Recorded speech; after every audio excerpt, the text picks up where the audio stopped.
اهلا بيكم معايا في درس جديد من دروس تعليم الكروشيه من وي. في درسنا النهارده هشرح معاكم طريقه عمل طاقيه بسيطه مكونه من لونين. هستخدم معاكم النهارده خيط صوف ابيض وخيط صوف لبني وابره رقم 4 مللي. الغرز اللي هنستخدمها في عمل الطاقيه هي غرزه السلسله اللي بنكون بيها اول دايره، وغرزه المنزلقه اللي بنقفل بيها اخر كل سطر، وغرزة العمود بلفة ودي هي الغرزة الأساسية في الطاقية كلها، وغرزة الحشو اللي احنا بننهي بيها الإطار بتاع الطاقية. هبدأ دلوقتي أشتغل معاكم. أنا كنت بدأت الطاقية بتاعتي باللون اللبني زي ما انتم شايفين. أول حاجة بنعملها مع بعض عقدة البداية، وهبدأ أعمل دايرة مكونة من 4 سلاسل، 1 2 3 4.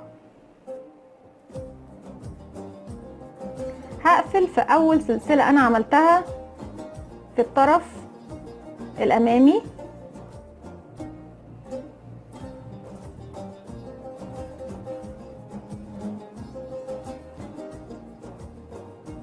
وبعد كده هرتفع 3 سلاسل اللي هي ارتفاع العمود بلف. وزي ما انتوا واخدين بالكم انا لازم امسك طرف الخيط ده معايا واجيبه تحت الشغل بالشكل ده بحيث ان هو ما يفلتش مني خالص. هعمل جوه الدايره دي 12 عمود بلف. هبدا اشتغل 1 واحافظ على طرف الخيط، 2 3 4 5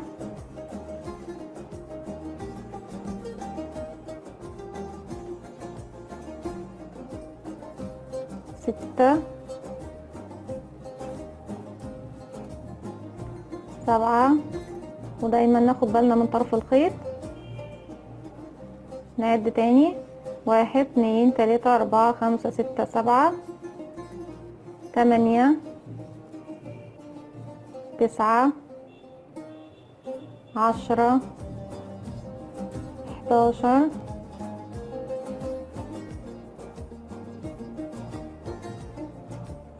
12.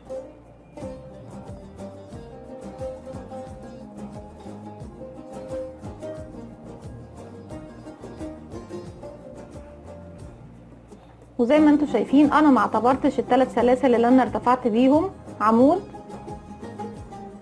انا عملت بعديهم 12 عمود. هقلب الشغل بتاعي كده واشد طرف الخيط اللي احنا كنا ماسكينه، وهقفل بعد ما خلصت ال 12 عمود بلفة. هقفل في اخر سلسلة انا ارتفعت بيها في بداية السطر بمنزلقة زي ما انتم شايفين كده. هبدأ التزايد عشان اعمل القرص الخاص بالطاقية. زي ما انتم شايفين انا عايزة اعمل قرص فيه تزايد. عشان اعمل القرص ده لازم اعمل تزايد في كل سطر لغاية ما اوصل للمقاس اللي انا محتاجاه في الطاقية. هبدأ اشتغل في السطر التاني. هطلع ارتفاع 3 سلاسل زي ما اتفقنا، ارتفاع غرزة العمود بلفة، وهشتغل في كل غرزة غرزتين. يعني هشتغل في كل فراغ هيقابلني او في كل غرزة عمود بلفة هشتغل مرتين. ادي اول غرزة قابلتني، بدخل في المكان ده بيكون معايا حرف الفي فوق الابرة زي ما انتم شايفين كده، او ممكن على طول ادخل في الفراغ ده نفسه مفيش مشكلة. هشتغل في كل غرزة مرتين. ادي 1 2، وهنكرر العملية في كل غرزة تقابلني. ادي 1 2، يعني هعمل تزايد في السطر الاول في كل الغرز مرتين. 1 2، يعني انا بدأت ب 12 عمود بلفة. المفروض ان احنا بعد ما نعد في السطر التاني يكون معايا 24 عمود بلفة. ادي 2 4 6. نكمل 1 2 واكمل السطر بتاعي بالتزايد. في كل غرزة عمود بلفة بشتغل مرتين، 1 2. زي ما انتوا شايفين بدأ التزايد معايا يبان، بدأ القرص يكبر ويزيد.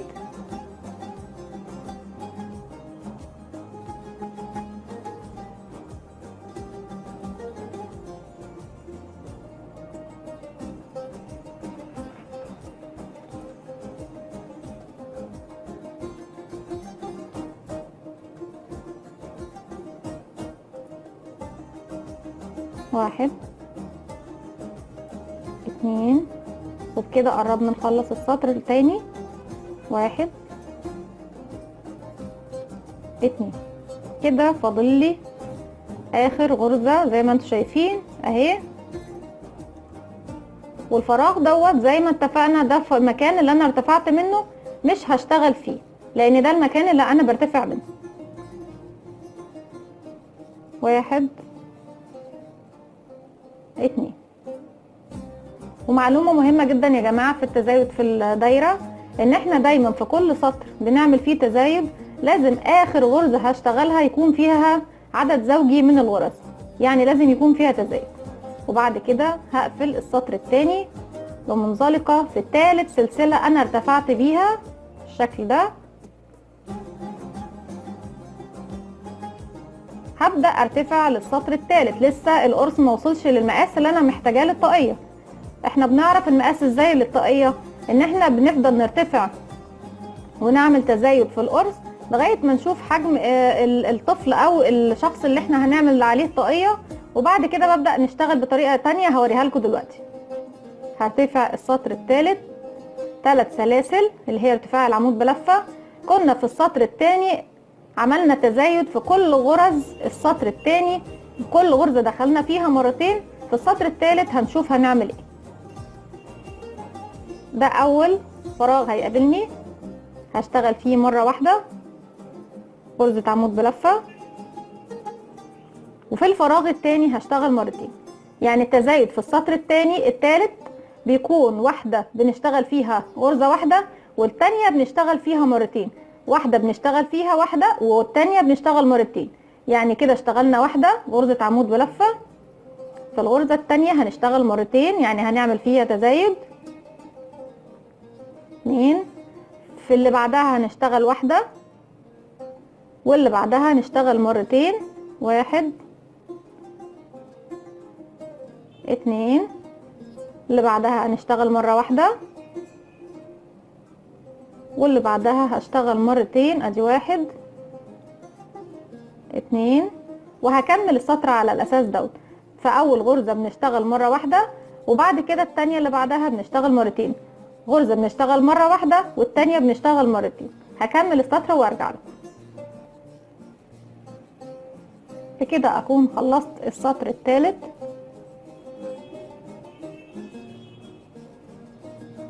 فاضل كده غرزتين ادي واحدة ما اشتغلناش فيها غير مرة واحدة، والتانية هنشتغل فيها مرتين يعني نعمل فيها تزايد. وزي ما اتفقنا ان لازم اخر غرزة تكون معايا بتنتهي بتزايد. هقفل في ثالث سلسلة انا ارتفعت بيها زي ما انتم شايفين بمنزلقة بالشكل ده. يبقى في السطر الاول عملنا 12 عمود بلفة. بدأنا التزايد من السطر الثاني، عملت في كل او اشتغلت في كل عمود بلفة 2 او مرتين، يعني عملنا تزايد في كل الغرز اللي معانا. بعد ما كان معانا 12 غرزة في السطر الثاني بقى معانا 24. طلعنا للسطر الثالث اشتغلنا عمود بلفة بدون تزايد، وفي الثاني عملنا تزايد يعني عملنا 2 عمود بلفة. اشتغلت في واحدة مرة، وفي الغرزة اللي بعدها مرتين. اشتغلنا في غرزة مرة واللي بعدها مرتين. هنرتفع للسطر الرابع 3 سلسلة اللي هي ارتفاع العمود بلفة.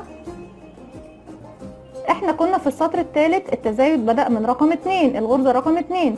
في السطر الرابع هنبدأ نشتغل اول غرزة مش هعمل فيها تزايد، تاني غرزة مش هعمل فيها تزايد، تالت غرزة هعمل فيها تزايد، هشتغل فيها مرتين. يبقى في السطر الاول ما كانش فيه تزايد، في السطر التاني عملنا تزايد في كل غرز السطر التاني، في السطر التالت عملنا تزايد في الغرزة التانية، في السطر الرابع هنعمل تزايد في الغرزة التالتة، وهكذا. لو احنا حابين نعمل مقاس اكبر في السطر الخامس هنتزايد في الغرزة رقم 4، ولو هنعمل اكتر بردك هنمشي بنفس النظام دوت. هكمل. ادي واحد بدون تزايد، تاني غرزة بدون تزايد، تالت غرزة هعمل فيها تزايد واشتغل 2 عمود بلف، 1 2.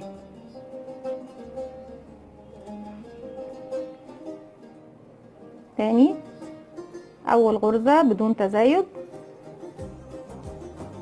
والتانية بدون تزايد، رقم 3 هي اللي هعمل فيها تزايد.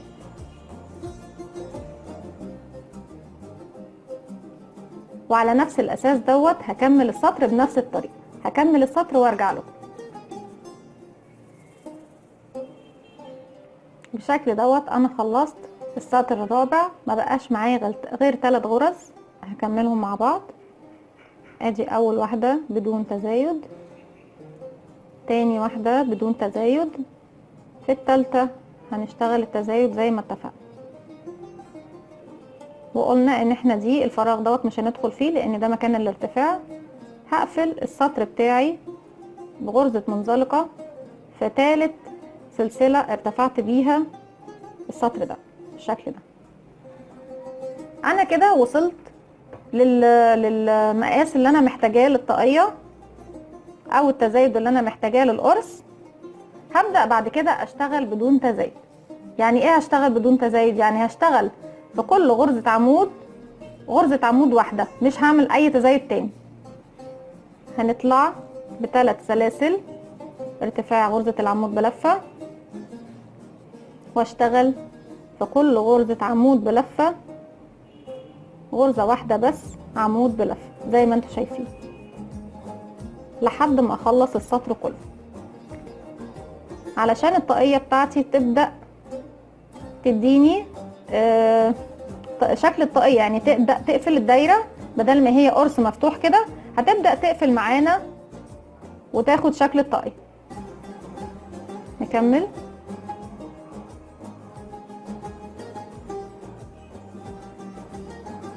وأعد كويس عدد الغرز واشوف انا بدخل في انهي غرزة، يعني ما اكررش وادخل في الغرزة مرتين او افوت غرزة من غير ما ادخلها. نشتغل في كل غرزة عمود بلفة واحد، يعني ادخل في الفراغ مرة واحدة بالشكل ده. هكمل السطر على الاساس دوت وارجع له كده. اكون خلصت السطر الخامس. زي ما قلنا احنا ما بنعملش خلاص فيه اي تزايد. دي اخر غرزة هدخلها، وبعد كده هقفل بالمنزلقة في ثالث سلسلة انا ارتفعت بيها للسطر الخامس. وزي ما انتم شايفين بدأت الطاقية تلم معايا وتاخد شكل يعني الطبق او الطاقية. انا دلوقتي عايزة ابدأ اضيف، يعني انا في الطاقية الاولانية ارتفعت 5 اسطر، وبعد كده بدأت اضيف لون تاني. انا دلوقتي عايزة ابدأ ادخل اللون الابيض على شغل الطاقية اللي انا بشتغلها.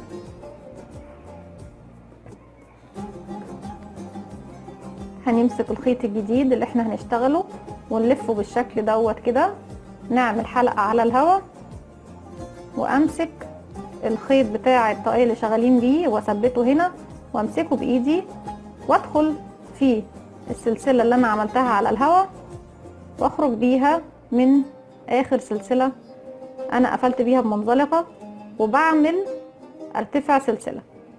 بقلب الشغل بتاعي بالشكل دوت وامسك طرف الخيط. طبعا احنا الخيط اللي مش هنشتغل بيه خلاص هقص. همسك طرفين الخيط الجديد والخيط القديم زي ما انتم شايفين، واربطهم كويس علشان ما يفلتش مني وانا شغاله، وامسك طرفين الخيط زي ما انتم شايفين كده، اثبتهم معايا تحت الشغل علشان ما يخرجوش ويفكوا مني. هرتفع بقيت سلاسل ارتفاع، انا كنت ارتفعت بسلسله، هعمل كمان 2. اخد بالي يا جماعه من الخيط انه ما يفلتش مني خالص ويكون تحت الشغل. هشتغل زي ما اشتغلت في السطر الرابع، السطر الخامس سوري، هشتغل كمان السطر السادس او بقيه السطور اللي انا هشتغلها في الطاقيه كلها بنفس الطريقه اللي اشتغلت بيها السطر الخامس. ان انا مش هبدا اعمل تزايد تاني، خلاص انا خلاص وقفت التزايد لغايه السطر الرابع. يعني هشتغل في كل غرزه عمود مره واحده بس، عمود واحد بس زي ما انتم شايفين. بدخل في الغرزه اللي بعدها، وكمان باخد معاه بيكون عندي على الابره حرف الفي وطرفين الخيط اللي احنا مش هنستخدمهم. الف واخرج زي ما انتم شايفين. احافظ دايما على طرفين الخيط يكونوا داخلين معايا في الشغل، بحيث ان هو ما يكونش باينين في ظهر الطاقيه بشكل مش لطيف. هلف واشد الخيط بالشكل دوت زي ما انتم شايفين ان ظهر الشغل نضيف زي الوش بالظبط.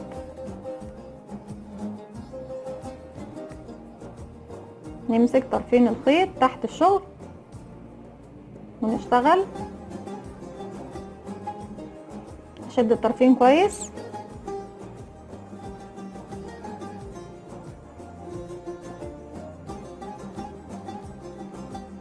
بالشكل ده. الف الخيط، ولما اتاكد خلاص ان الخيط اتثبت ومش هيفك معايا في الغسيل او في الاستخدام، هبدا اتخلص من الخيط الزياده زي ما انتم شايفين. ظهر الشغل نضيف زي الوش بالظبط، وهكمل السطر زي ما انتم شايفين بنفس الطريقه، ان هدخل في كل عمود بلفه مره واحده بس، لاننا زي ما اتفقنا احنا خلاص وقفنا التزايد. هكمل السطر وارجع له بالشكل دوت. انا خلصت السطر اللي انا شغاله فيه، هكمله قدامكم.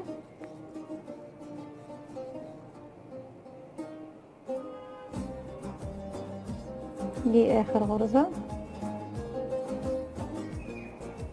وزي ما اتفقنا هنقفل بمنزلقه في ثالث سلسله انا ارتفعت بيها، او بدخل في الفراغ اللي هو قدامي ده على طول علشان ما تتلخبطوش.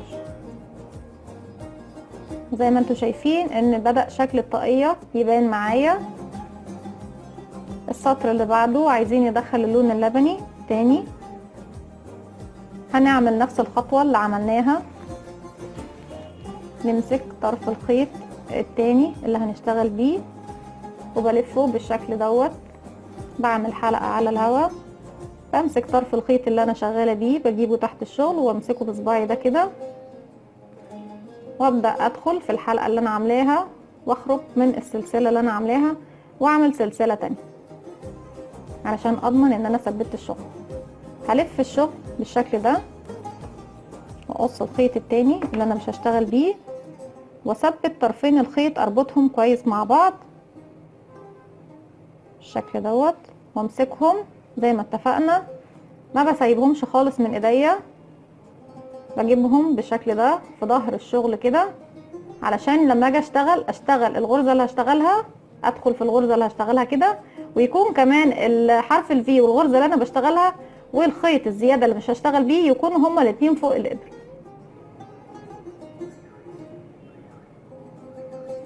هبدا اشتغل السطر اللي بعده، اطلع كمان سلسلتين لان احنا اتفقنا بسلسله. هدخل اول غرزه تقابلني زي ما اتفقنا بيكون معايا حرف الفي ومعايا كمان طرفين الخيط اللي مش هنشتغل بيهم عشان اداريهم جوه الشغل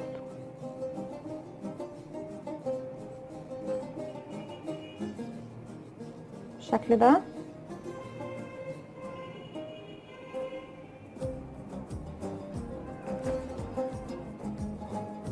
وامسك طرفين الخيط في ظهر الغرز واخدهم معايا جوه الشغل كده.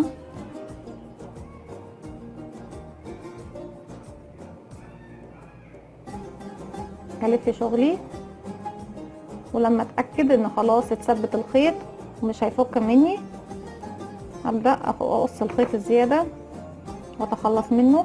زي ما اتفقنا شغل ظهر شغلنا نضيف زيه بالظبط زي وش الشغل. وهكمل بقيه السطر على نفس الاساس ده، هكمل وارجع لكم كده اكون خلصت السطر اللي انا شغاله فيه. هقفل معاكم اخر غرزه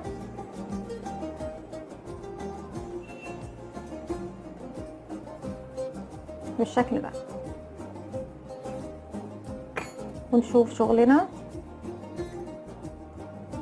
زي ما انتم شايفين.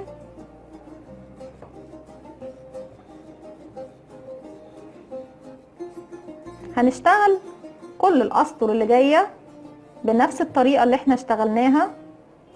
هنبدا ندخل لون، يعني كل سطر بلون بالشكل ده.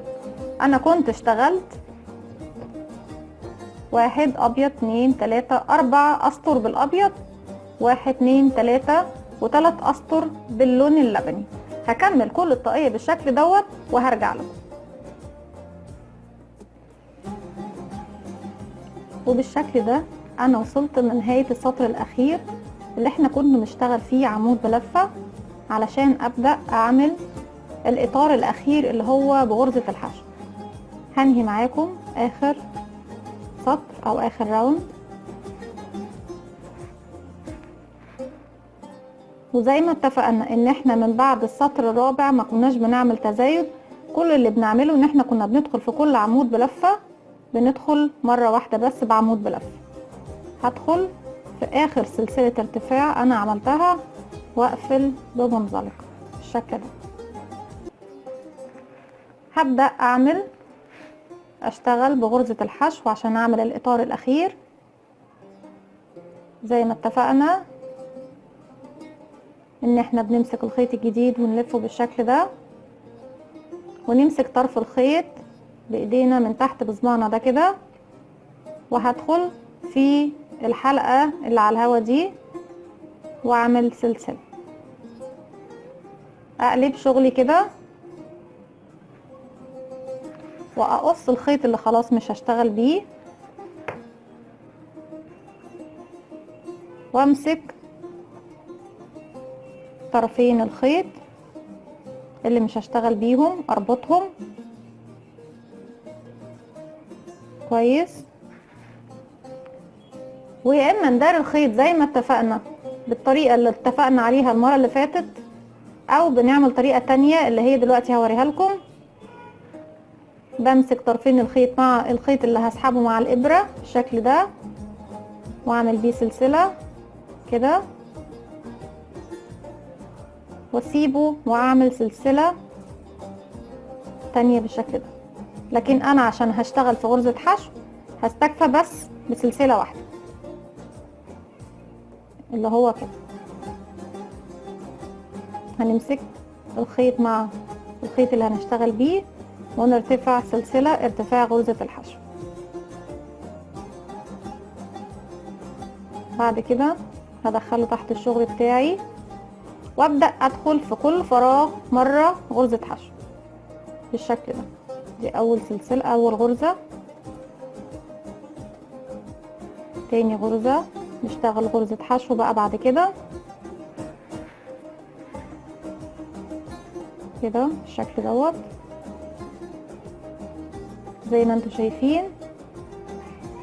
وهكمل السطر في كل غرزة عمود بلفة هدخل غرزة حشو لغاية ما اخلص الراوند بتاعي او السطر بتاعي. هشتغل غرزة الحشو 4 اسطر او 4 راوندات، هخلص الاسطر وارجع لكم. رجعت لكم تاني وبكده اكون خلصت ال4 اسطر اللي هم بغرزة الحشو. هنقفلهم مع بعض. دي اخر غرزة حشو، هقفل بمنزلقة في اخر غرزة ارتفاع انا عملتها بالشكل ده. هقص الخيط وهشد، هلف لفة على الابرة واخرج بالشكل دوت. بعد كده هدخل من قدام الشغل واشد الخيط وارجع ادخل من ظهر الشغل واشد الخيط واداريه تحت الغرز بالشكل دوت. بدخل في الباك لوب او في الفرونت لوب، الضلع الامامي او الضلع الخلفي للغرز بالشكل ده. كده نكون قفلنا الطاقية بتاعتنا زي ما انتوا شايفين، وبكده تكون انتهت الطاقية بتاعتنا. وزي ما انتوا شفتوا احنا استخدمنا فيها غرز كتير وطبقنا دروس كتير من اللي احنا اخدناها في كورس تعليم للمبتدئات. اشتغلنا ازاي عرفنا نعمل عقدة البداية، واشتغلنا بالسلسلة، واشتغلنا بغرزة الحشو، وطبقنا استخدام المنزلقة بحيث ان احنا بنقفل بيها نهاية الشغل، وكمان طبقنا درس التزايد، وطبقنا الدرس اضافة لون جديد لشغلنا، وكمان طبقنا ازاي الدرس اللي هو كان خاص بتنظيف الشغل، وان احنا ازاي بنداري او بنخبي الخيوط اللي احنا مش هنستخدم بيها بحيث ان احنا يكون وش شغلنا زي ظهر شغلنا بالظبط، نضيف وما فيهوش اي عيوب. اتمنى الدرس يكون عجبكم. لو عندكم اي استفسارات او اي اسئله اكتبوها لي، واستنوني في درس جديد من وي.